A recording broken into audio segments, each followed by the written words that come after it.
En avant pour la dernière vidéo de ce fabuleux voyage. Nous avons quitté le froid de la Sibérie pour replonger dans de plus basses altitudes. Nous voici à Samaipata, à 1600 mètres d'altitude, dans un climat subtropical.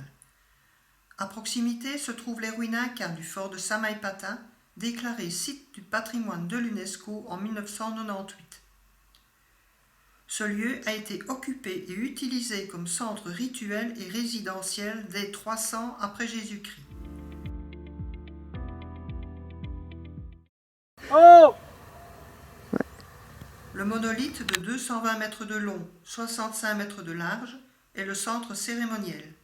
On y peut voir des figures animales, des jaguars, des pumas, des serpents, des formes géométriques, des zigzags et des canaux. Cet endroit est idéal pour observer le vol du condor.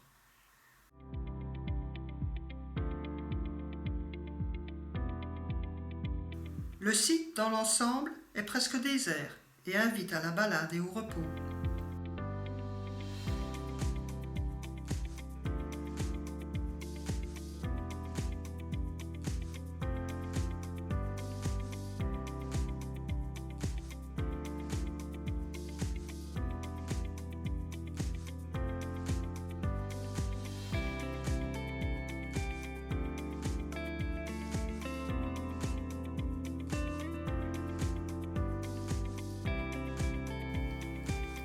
Dans la zone résidentielle, des niches attirent le regard.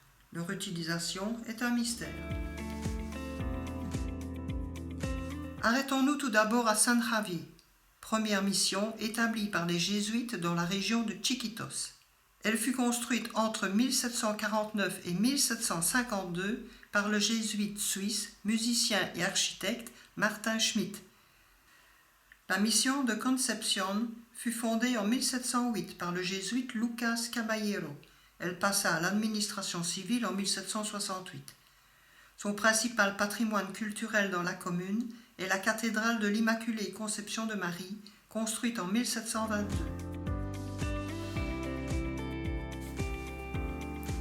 Entre 1767 et 1768, les jésuites furent expulsés de l'Empire espagnol. En Argentine, au Paraguay, au Brésil, leur travail accompli a disparu. Mais en Bolivie, il s'est maintenu et développé pendant des générations jusqu'à nos jours.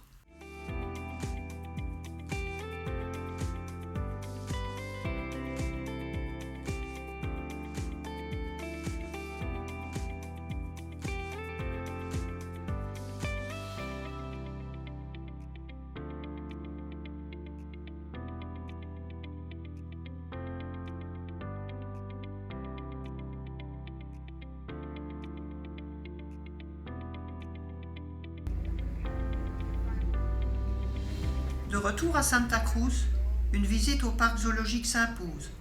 Ce parc, fondé par le naturaliste Noel Kempf Mercado, fut inauguré en 1979. Il abrite plus de 250 espèces et plus de 2000 animaux, provenant des diverses écorégions de la Bolivie et du continent sud-américain.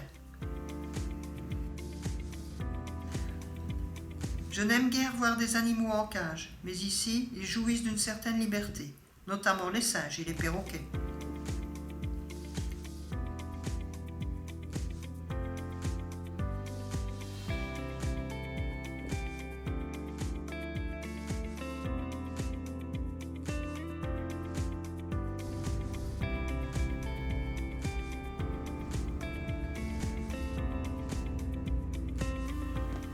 C'est devant la cathédrale de Santa Cruz que se termine ma série de reportages sur ce pays surprenant qu'est la Bolivie.